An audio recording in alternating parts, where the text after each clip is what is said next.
အားလုံးပဲမင်္ဂလာပါရှင်ဒီနေ့တူတူက Junction City ကိုသွားမှာပဲဖြစ်ပါတယ်ဘာလို့သွားမှာလဲဆိုတော့အဲ့ဒီမှာဒီကန်ကောင်းရုပ်ရှင်ဇာတ်ကားကြီးရဲ့ဒါ family show လေးကိုညမှာဖြစ်တဲ့အတွက်ကြောင့်တူတူလည်းရုပ်ရှင်မကြည့်ရတာကနှစ်နဲ့ချီပြီးကြာသွားပြီဆိုတော့လေသွားပြီးတော့အားပေးမှာပဲဖြစ်ပါတယ်တူတူနဲ့တူတူဆက်ပြီးတော့ like ခဲ့ပါအောင်နော်ဒီနေ့မိတ်ကက်လေးကတော့ကိုယ့်ဘာသာကိုယ်ပဲချေမုန်းထားတာဖြစ်ပါတယ်။လေပင်ဟာဆွဲကြိုးလေးကတော့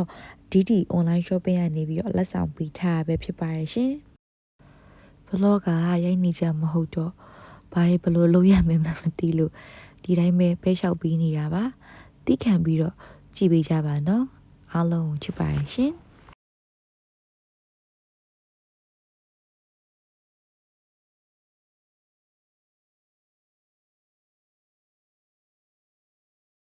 တူတူအိမ်နဲ့Junction City ကနီးပါတယ်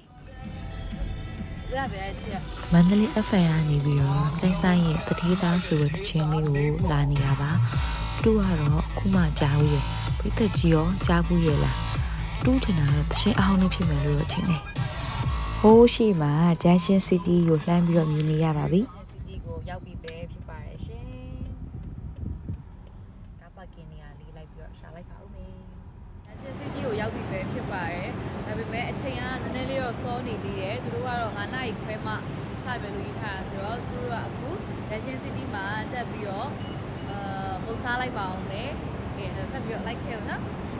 ပွဲရလည်းမစသေးဘူးဆိုတော့သူတို့ကအခုJunction City မှာဖွင့်ထားတယ်ကိုကိုဖူမှာမုတ်ကလေးခဏတော့သွားပြီးတော့စားလိုက်ပါဦးမယ်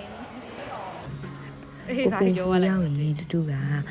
အယူပြုတ်ရည်ငယ်ကိုအဆက် level 2-3လောက်စားရတာကိုအရန်သဘောကျပါတယ်ပြီးတော့ပူပူလေးစားရတာကိုလည်းပို့ပြီးတော့ကြိုက်ပါတယ်ရှင်ကဲပြည့်တဲ့ကြီးလေးလိုက်စားလိုက်ပါအောင်မုတ်လည်းစားပြီးသွားပြီဆိုတော့ကြည့်ဖို့ဆက်ဒီသွားနေပါပြီ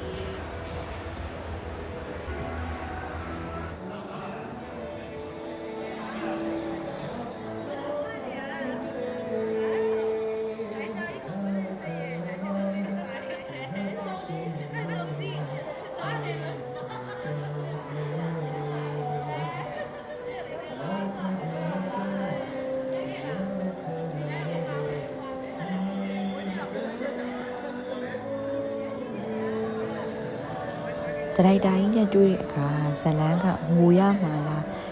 happy ending လားဆိုပြီးအရင်ဆုံးကြိုးပြီးတော့မင်းနေတာပေါ့နော်ငိုရမယ်ဆိုလို့ရှိရင်သိပြီးတော့မကန်စားနိုင်လို့ပါ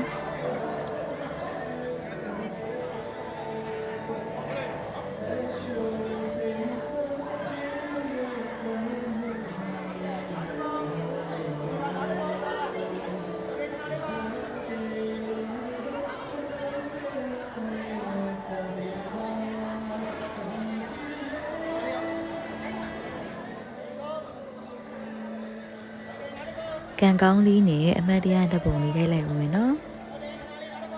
shopping center ဖြစ်နေတော့တကယ်ကန်ကောင်းလေးကတော့လာလို့မရပါဘူးရှင်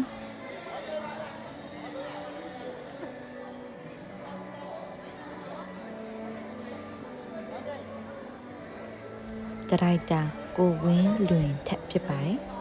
တူတူရိုက်ထားတဲ့ကြော်ညာတွေကတကူဖြစ်တဲ့ရှမ်းကြီးလက်ဖက်ကြော်ညာဆိုလို့ရှိရင်လည်းကိုထက်ကနေပဲပုံဖော်ပြီးတော့ရိုက်ကူးပေးထားရပဲဖြစ်ပါတယ်။အဲ့ဒီရှမ်းကြီးလက်ဖက်ကြော်ညာလေးရဆိုလို့ရှိရင်လည်းအခုချိန်ထိပေါ့နော်ပရိသတ်ကြီးကသဘောကျပြီးတော့နှိမ့်ချိုက်နေကြတော့ပဲဖြစ်ပါတယ်။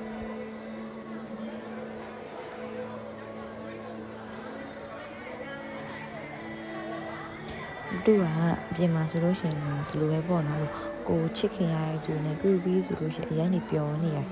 ကဲဒါကတော့ပရိသတ်ကြီးအားလုံးလည်းသိမိထင်ပါတယ်မကြသေးခင်ကမှစူးအောက်ဝါတဲ့မမ3ဆက်ပဲဖြစ်ပါတယ်စူးအောက်မမရဲ့တယောက်ပေါ့နော်ရုံနမငါကိုသွားကြည့်ဖို့အတွက်သူတို့သွားနေပါပြီလို့နဲ့သူဆက်ပြီးတော့ like ခဲ့ပါအောင်နော်တန်ကောင်းကားကိုကြည့်ဖို့အတွက်ရေးထုတ်ပေးပါအဲသူကဆိုလို့ပေါ့နော်ကြည့်ရင်းနဲ့ပတ်သက်ပြီးရိုက်တဲ့ကားကြီးဆိုလို့ရှိရင်သဘောကျတာဆိုတော့ခုလေမာရှင်းပေါ့နော်ပထမဦးလေးမဲ့ထွက်လာတဲ့ကားလေးကိုပူချုပ်လဲဆိုပြီးထိုင်ဝင်ထားပါရဲ့လိုက်ခဲ့ပါဦးဟုတ်ပါရဲ့ဒီကံကောင်းကားလေးကိုကြည့်ဖို့လည်းဘယ်လိုမျိုးပြီးလဲပြပါဦးဟောဒါဒီကားလေးကိုပေါ့နော်ကြည့်ကျင်နေရကြာပြီပေါ့နော်ကြာပြီကံကောင်းလေးကိုကြည့်ကျင်တာပေါ့နော်အကုန်လုံးကိုကြည့်ကျင်တာပါအဲဒီမှာလာပြီးတော့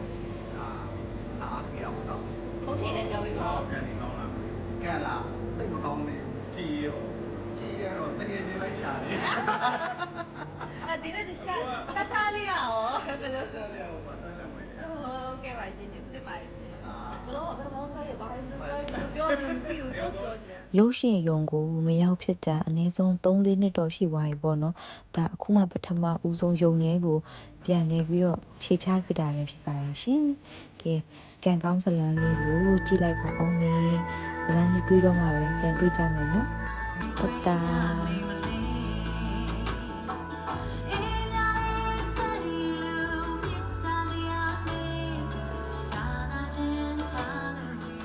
ဇလန်းမစခင်လေးတန်းလက်ကိုညီမ2ယောက်အပြေးလေးတစ်ဖြတ်လာကြတာပါ ရွှေဖြစ်ပါတယ်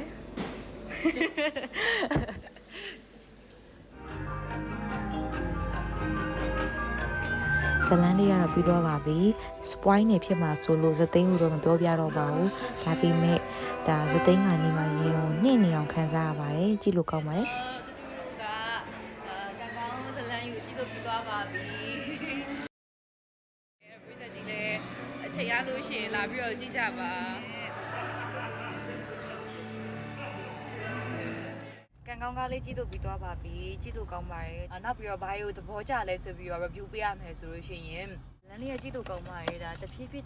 လေးနဲ့ဆွဲခေါ်သွားပါဘောနော်နောက်ဆုံးဆက်သိမ်းမှာပေါ့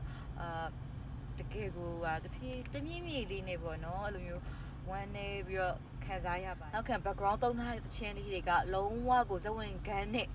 ကွက်တီအန်ချာဖြစ်နေရမျိုးလေးတို့ကတော့သဘောကျတယ်